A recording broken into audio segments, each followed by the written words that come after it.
A paz do Senhor, meus irmãos, minhas irmãs.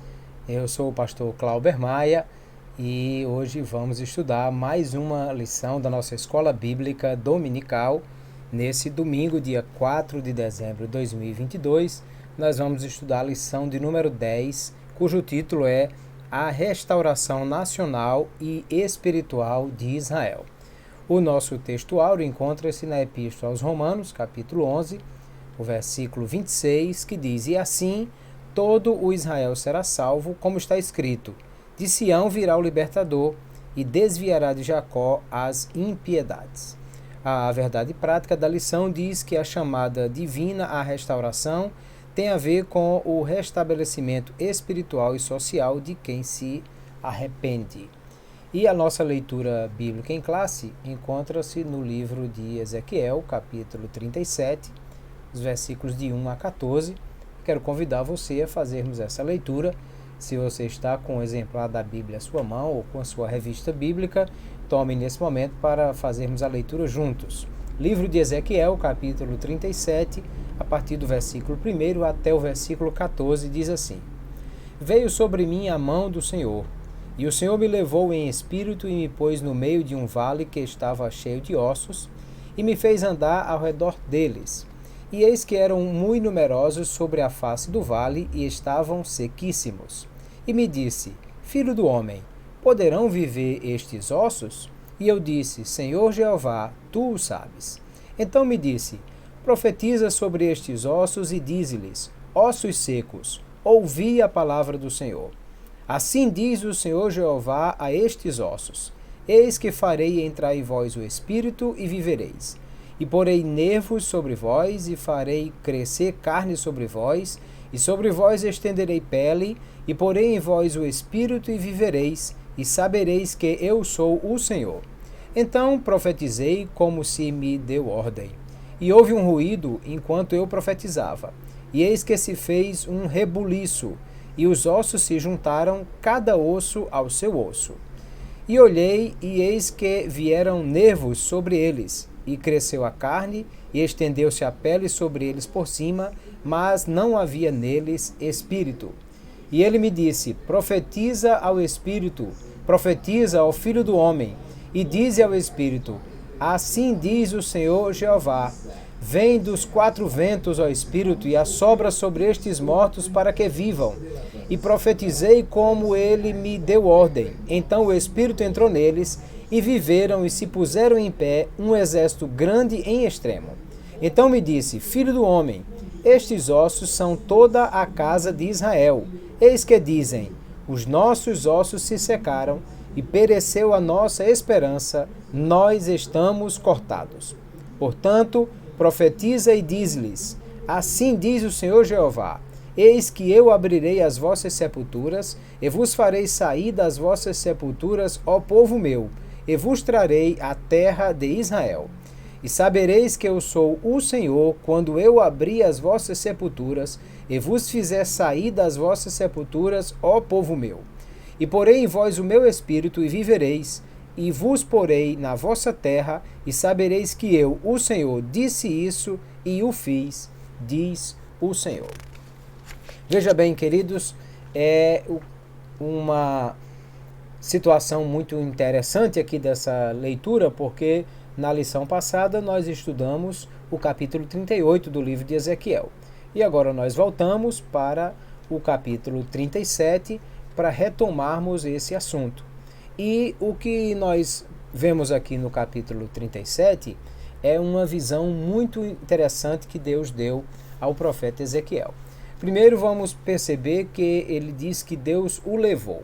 E aí possivelmente não um levar físico, né? Ele não foi transportado para aquele vale, mas ele achou-se no vale em visão, como nós vamos ver em muitas outras ocasiões no livro de Ezequiel, como vimos também com Daniel, que se viu em um determinado local, à beira do rio, e essas coisas são muito interessantes de se observar. Então é uma visão, como outras visões que Deus deu ao profeta, e aqui o profeta vai, nessa visão, ver um vale. O vale estava cheio de ossos, ossos secos, ou melhor, sequíssimos, o que mostrava que era um lugar de mortandade, né, onde muita gente tinha morrido e possivelmente morrido há muito tempo, porque os ossos estavam sequíssimos, o que indicava que era algo que já tinha acontecido há muito tempo. Então o profeta vê aquele vale que está cheio de ossos, identifica que os ossos estão muito secos e Deus pergunta ao profeta: será que estes ossos poderão reviver? Bom, o profeta não tem segurança para afirmar ou deixar de afirmar, porque ele sabe Deus pode tudo, Deus é capaz de fazer qualquer coisa, mas os ossos por si só não são capazes de fazer nada. Então o profeta diz: Senhor, tu sabes. E aí Deus disse: profetiza para os ossos.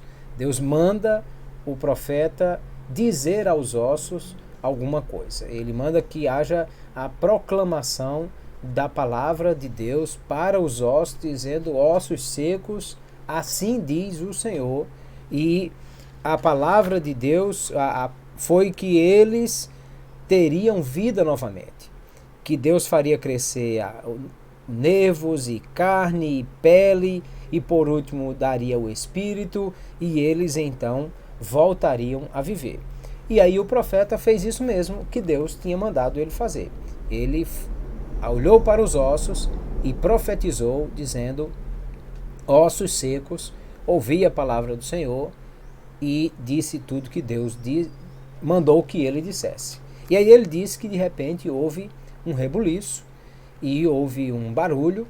Eu entendo que o barulho que o profeta ouviu foi do próprio movimento dos ossos, osso com osso batendo. Você imagina que possivelmente não estavam os esqueletos completamente montados, mas havia osso de um lado, osso do outro, e aí o profeta disse que eles começaram a se juntar, cada osso ao seu osso, ou seja, o fêmur veio para o lugar dele, que veio o outro osso e juntou com o joelho e completou a perna e a coluna e o pescoço. Então era cada osso vindo para o seu lugar, e aí formaram-se os esqueletos.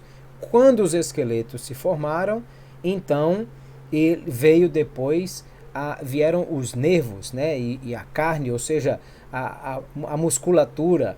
Claro que dentro dessa musculatura, a musculatura cobriu o esqueleto, e dentro da musculatura, claro, vieram os órgãos internos e tudo mais. Depois veio a pele, e aí imediatamente o profeta viu que os corpos estavam montados, eles estavam prontos, e faltava-lhes o espírito.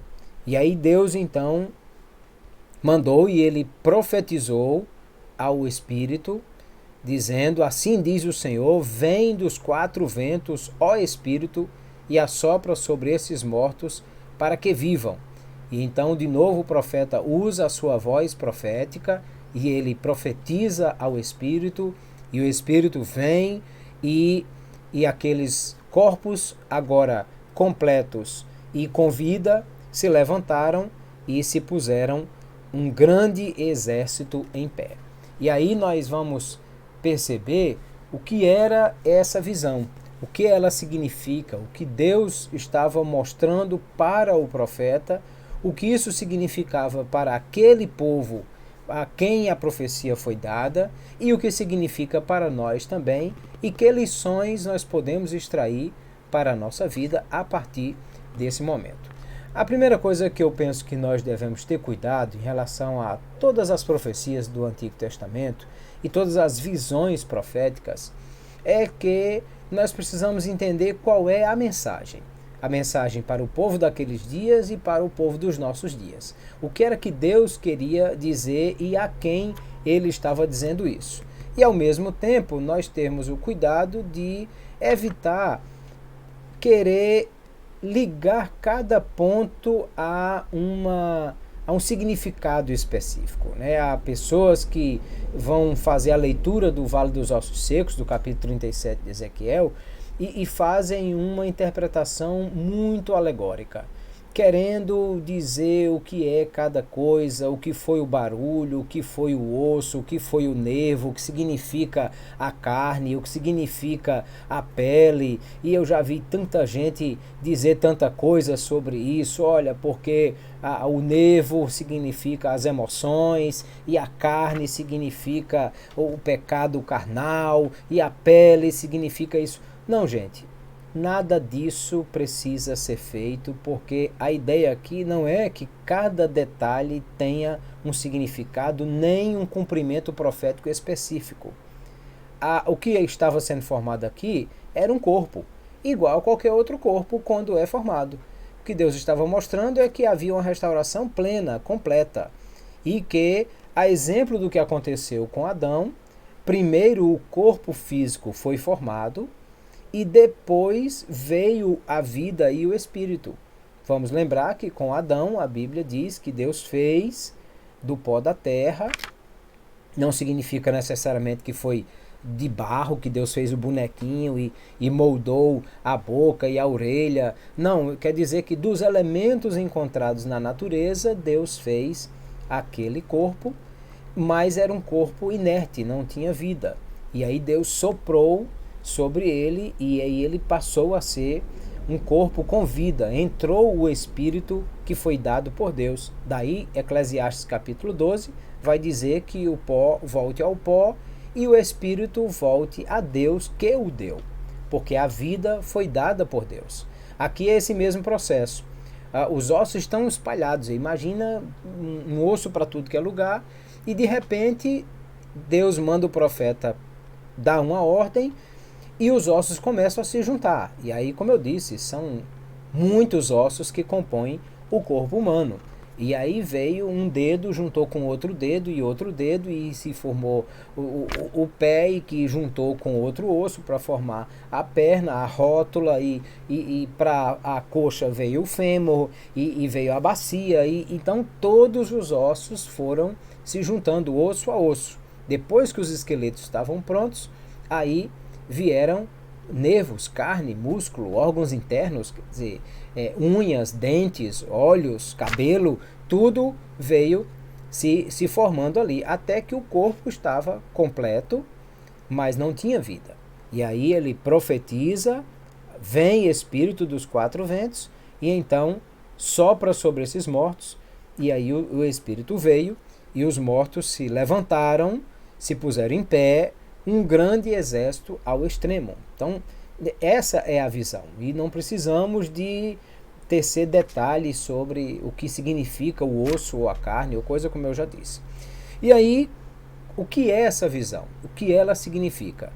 Aí, Deus disse, a partir do verso 11, o próprio Deus responde ao profeta dizendo: olha, esses ossos são toda a casa de Israel.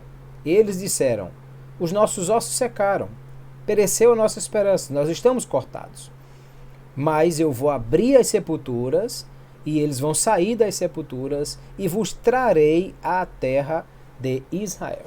Então veja que a primeira coisa que Deus está prometendo é que o povo seria restaurado, e restaurado à sua terra. Porque vamos lembrar que essa profecia foi dada quando Israel estava no cativeiro.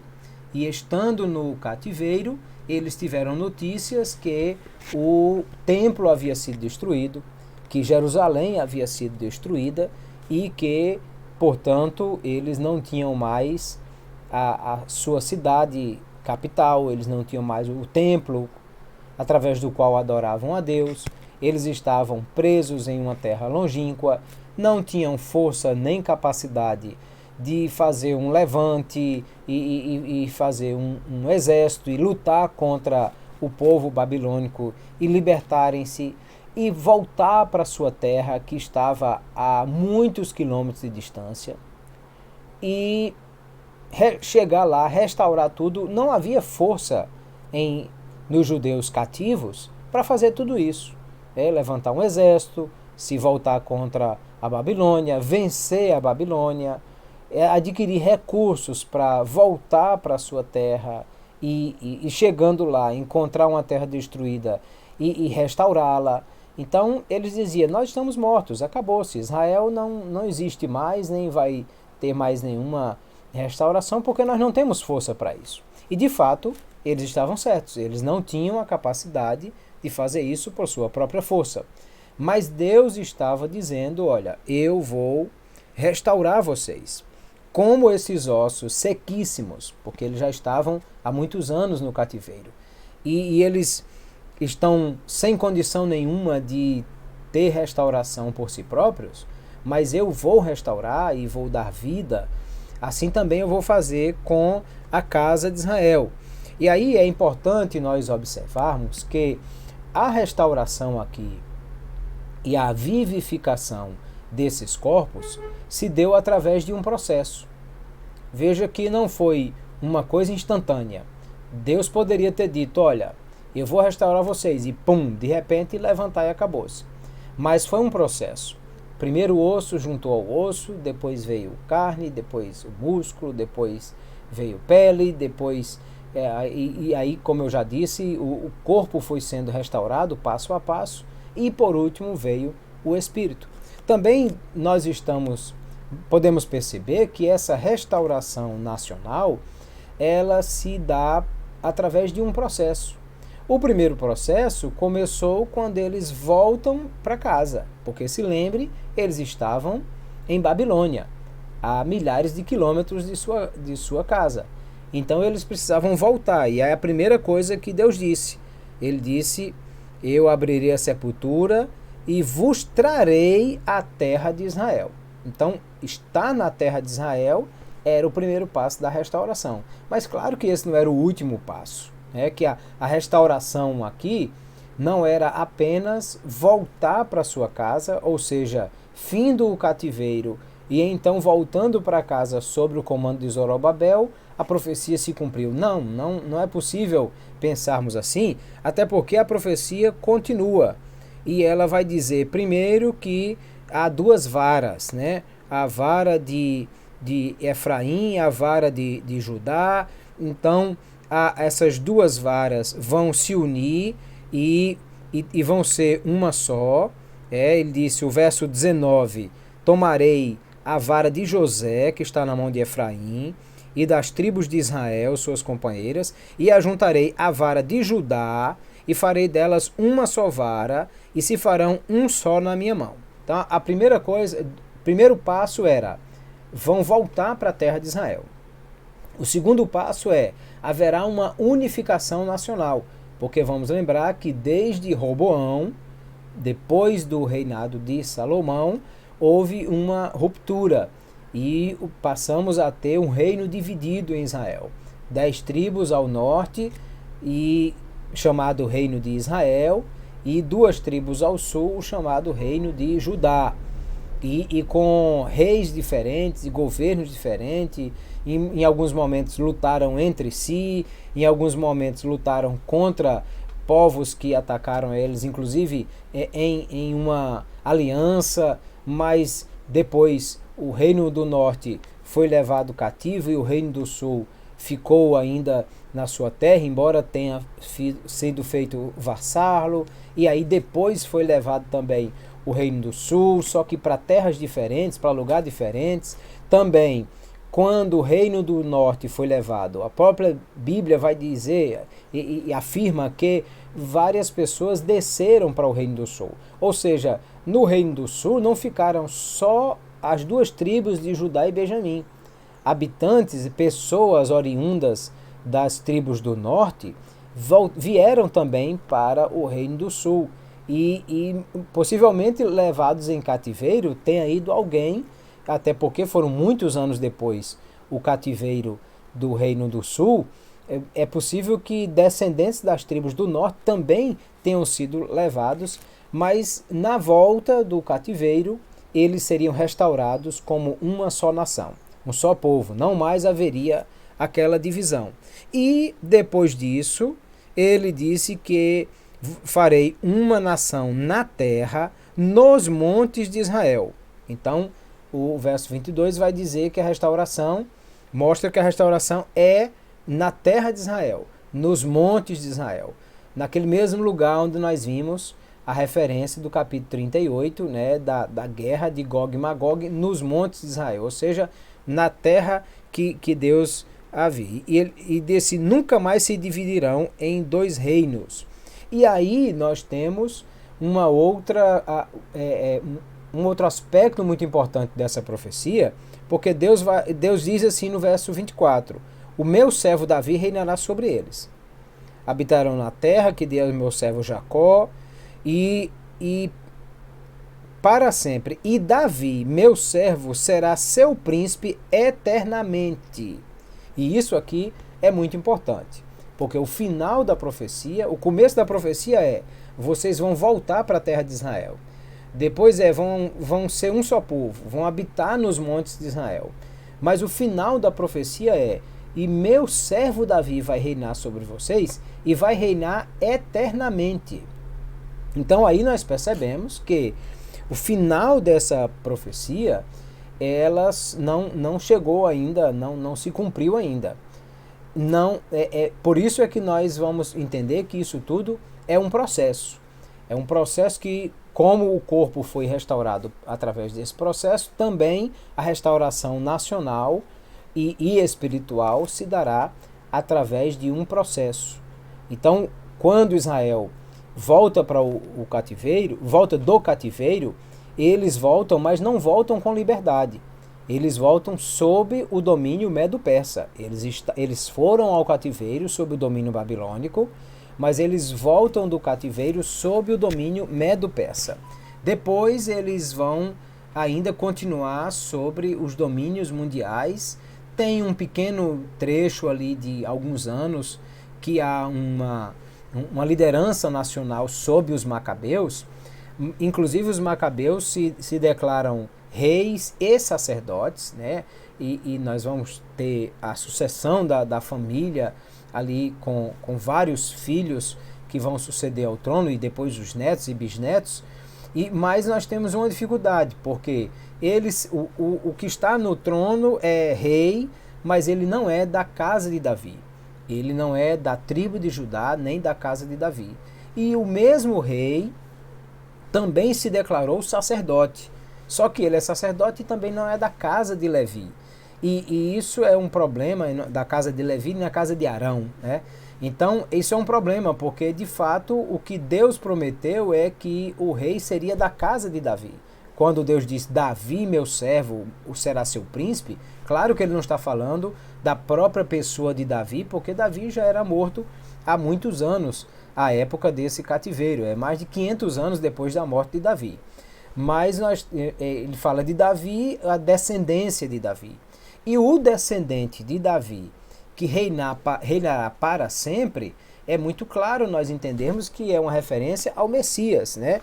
E Isaías capítulo 6 vai nos trazer o entendimento sobre isso, porque ele diz exatamente, capítulo 9, né, de Isaías, aquela profecia muito conhecida. Ele diz: porque um menino nos nasceu, um filho se nos deu, e o principado está sobre seus ombros, e o seu nome será Maravilhoso Conselheiro, Deus Forte, Pai da Eternidade, Príncipe da Paz.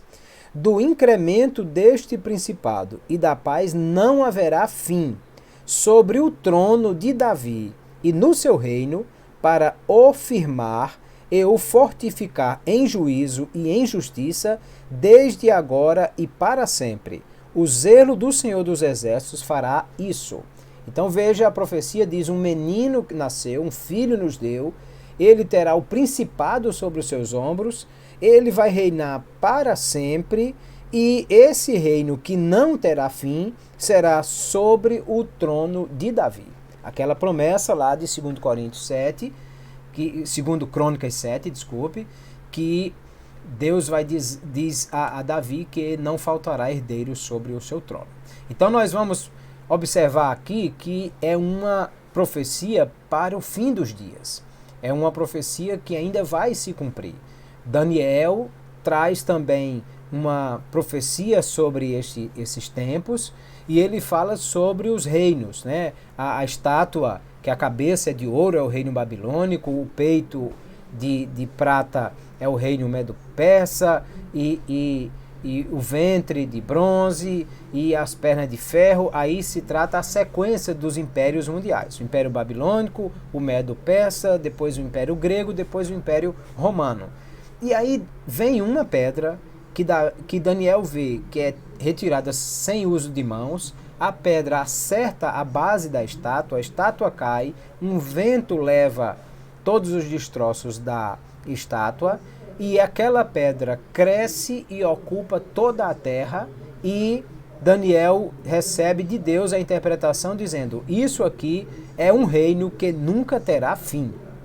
Ou seja, esse reino que nunca terá fim é um reino que virá depois que todos esses reinos tiverem passado, e uma vez estabelecido, ele não vai mais se findar.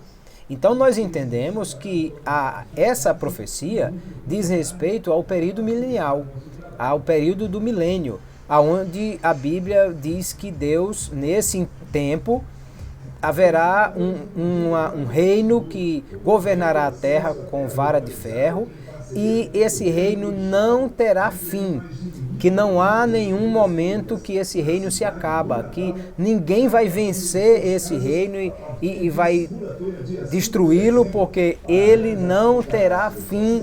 Ele será um reino que nunca se acabará, porque nós vamos ter uma eternidade nesse reino. Para facilitar nosso trabalho.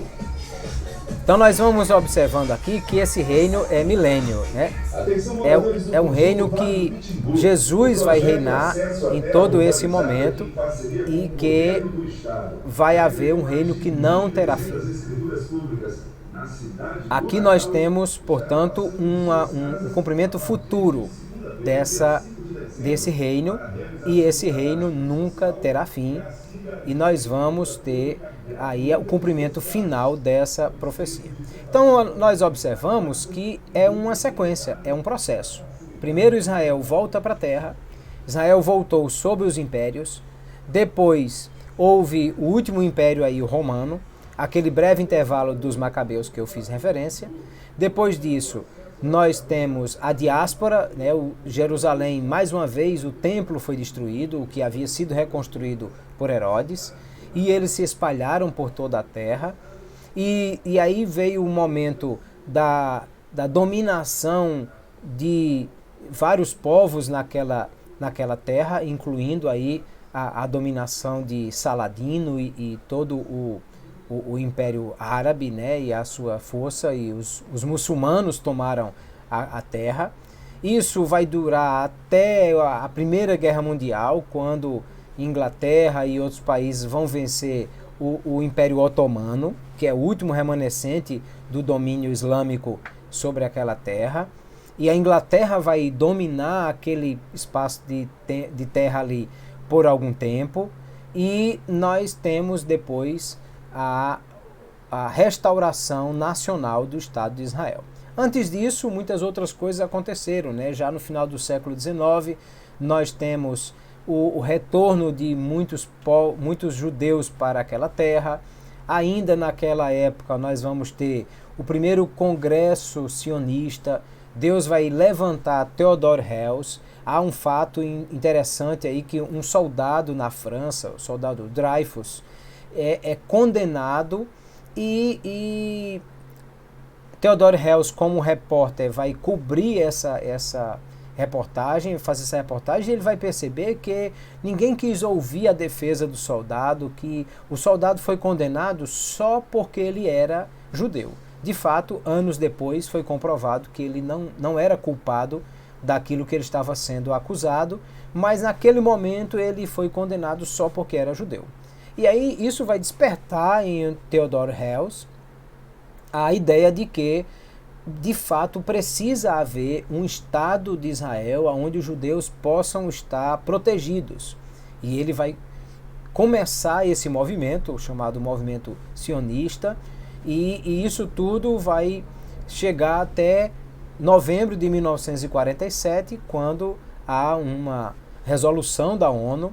Aquela conferência, aquela reunião da ONU foi presidida pelo brasileiro Oswaldo Aranha, e que naquela reunião foi decidido sobre isso, que deveria haver o Estado de Israel. Sendo que aquela reunião, aquela resolução, determina que haveria um Estado judeu, o Estado de Israel, israelense, e um Estado palestino.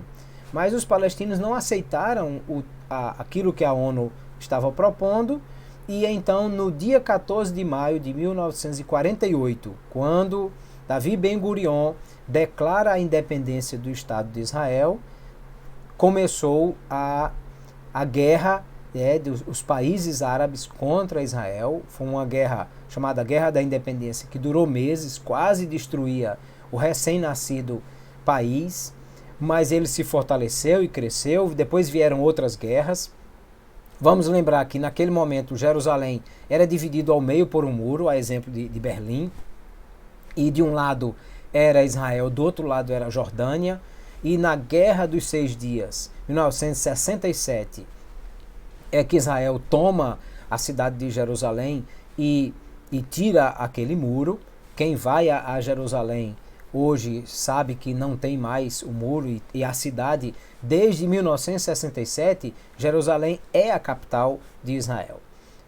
E algumas pessoas, quando Donald Trump, então presidente americano, transferiu a embaixada dos Estados Unidos para lá, para Jerusalém, que as embaixadas são em Tel Aviv, então alguém diz, agora Israel está cumprindo a profecia. Não, a Jerusalém já era a capital desde 1967. Os países é que não fizeram essa mudança porque os países árabes não reconheceram nem o Estado de Israel, nem a sua capital. E então, para evitar problemas com o mundo árabe, os países ocidentais não tiraram as suas embaixadas de Tel Aviv para transferir para Jerusalém. Quando os Estados Unidos fizeram isso, outros países também fizeram, e assim não só a embaixada dos Estados Unidos, mas embaixadas de outros países também hoje estão em Jerusalém, e embora a maioria dos países ainda tenha deixado em Tel Aviv. O fato é que, mesmo quem conhece Israel sabe que os palestinos não aceitaram aquela divisão entre dois estados, mas hoje existem muitas cidades em Israel que são controladas pela autoridade palestina. É o caso de Jericó, é o caso de Belém, é o caso de Nazaré e muitas outras cidades que são controladas pela autoridade palestina. O próprio Monte do Templo, os árabes chamam de Esplanada das Mesquitas, onde estava o templo de Salomão e depois de Zorobabel e Herodes, é um local controlado pelo reino da Jordânia. Então, nós sabemos que Israel foi restaurado enquanto nação, mas que essa nação ainda tem muitos problemas de restauração a ser feita. Ainda há muita coisa a ser consertada ali para que haja uma soberania nacional e Israel tenha total controle sobre todo o seu território, fora os problemas que tem a faixa de Gaza ao sul. Já teve muitos problemas e na guerra dos 6 dias tomou a faixa do Sinai, depois devolveu para o Egito. Ainda hoje as colinas de Golã são ocupadas. Então tudo isso é problema que ainda precisa ser resolvido. E nós entendemos que todas essas coisas serão resolvidas quando o Messias vier.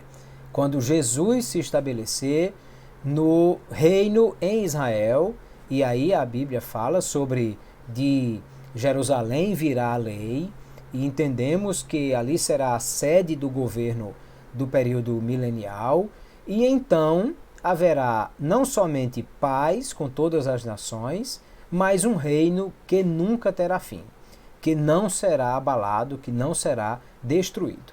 Então nós entendemos que essa restauração é um processo.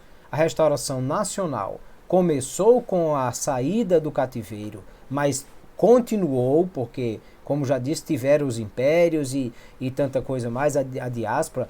Hoje está já bem adiantada, porque já há um Estado de Israel há mais de 70 anos, mas ainda há judeus espalhados pelo mundo, ainda há territórios dentro de Israel com essa dificuldade, com esse controle da autoridade palestina. Então, eu entendo que, assim como a restauração do corpo foi um processo, também a restauração nacional de Israel está sendo um processo que concluirá no período do milênio. E a restauração espiritual também.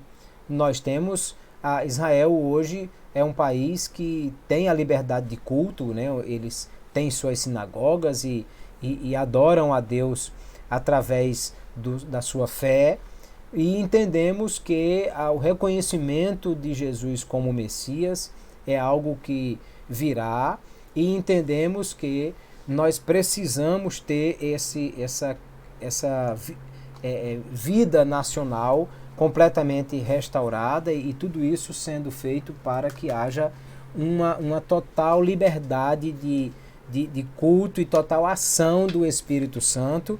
E aí entendemos que aquela restauração que a Bíblia fala, aquele momento que a Bíblia fala de ter uma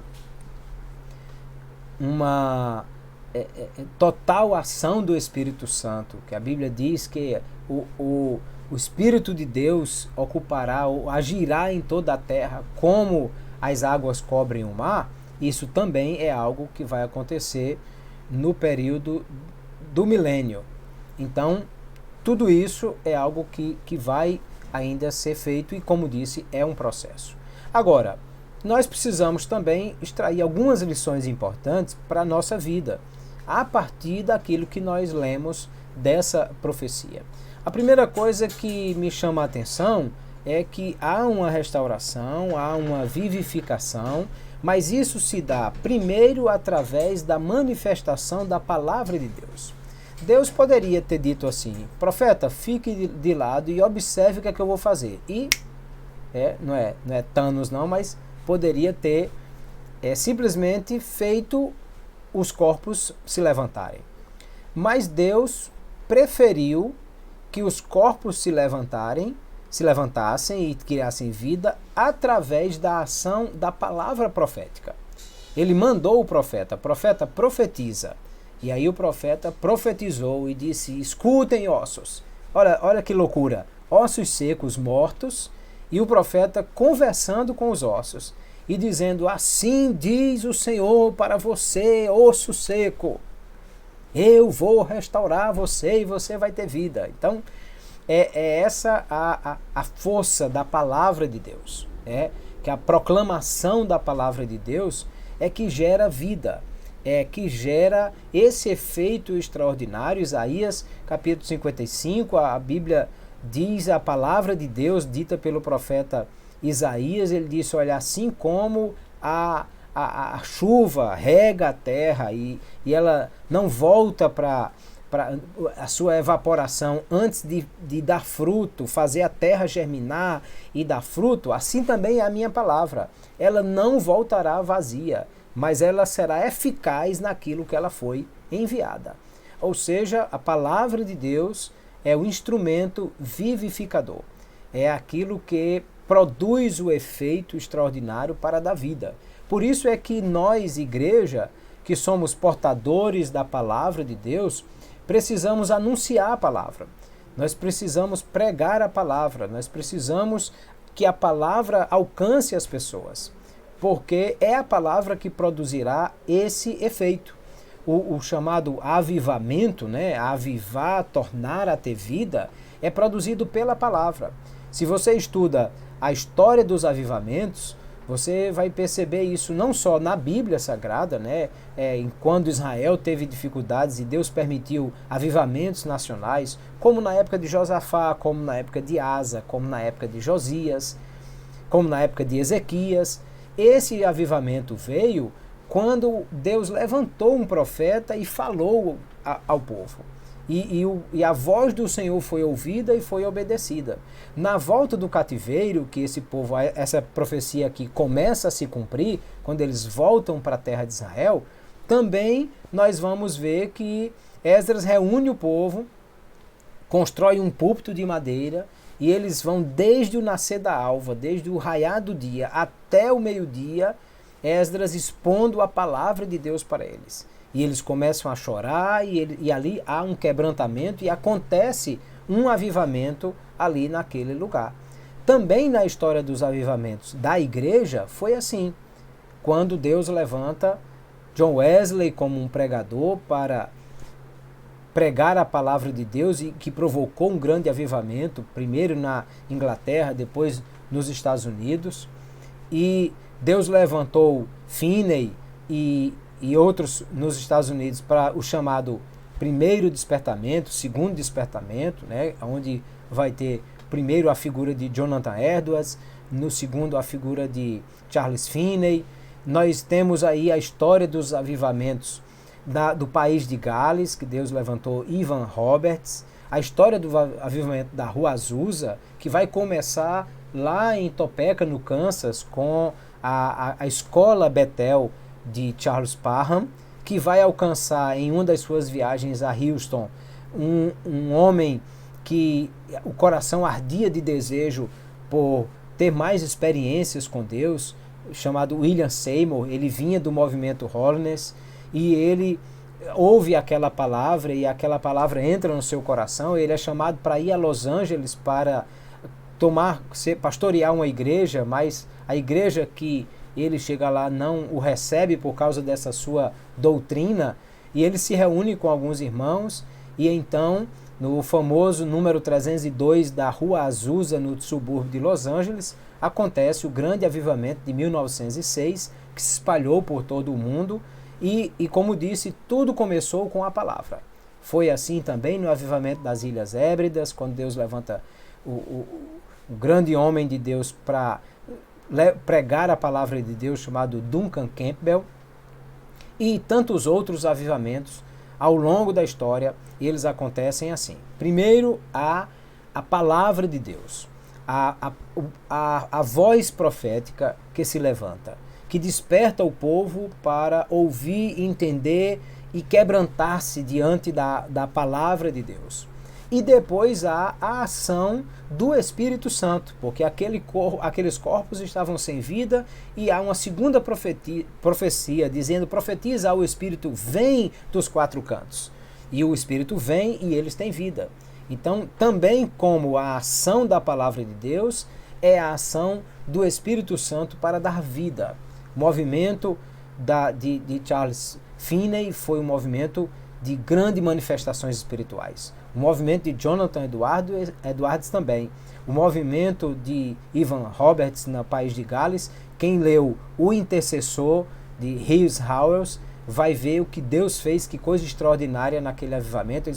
Cerca de 500 mil pessoas aceitaram a Jesus em 6 meses.